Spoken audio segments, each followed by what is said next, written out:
konseptlerinizi paylaşma konusunda mükemmeldir. eDrawings 2021 ile her zamankinden daha kolay tasarımlarınızı paylaşabilirsiniz.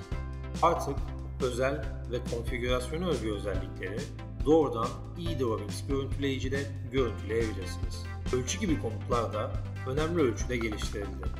İki dairesel veya silindirik nesnenin merkezden merkeze mesafesini bulmak her zaman mümkün olmuştur.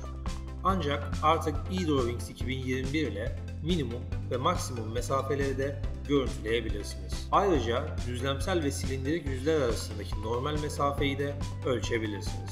Bununla birlikte ücretsiz olsa da eDrawings görüntüleyiciyi kurmaya gerek kalmadan 3 boyutlu tasarımlarınızı paylaşabilirsiniz. Sadece web HTML olarak kaydedin ve gönderin.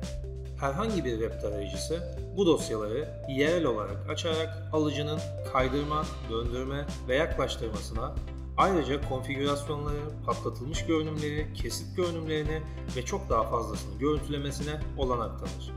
eDrawings Web HTML formatı artık doğrudan web tarayıcısının içinde ölçümü de desteklemektedir. 2021 ile artık unsur ağacında aramaya gerek kalmadan gövdeleri grafik penceresinden çekip hareket ettirebilir veya döndürebilirsiniz. Bu yeni geliştirmelerle birlikte alıcılara tasarımlarınızı hiçbir kuruluma gerek kalmadan iletebilir ve daha iyi anlatabilirsiniz.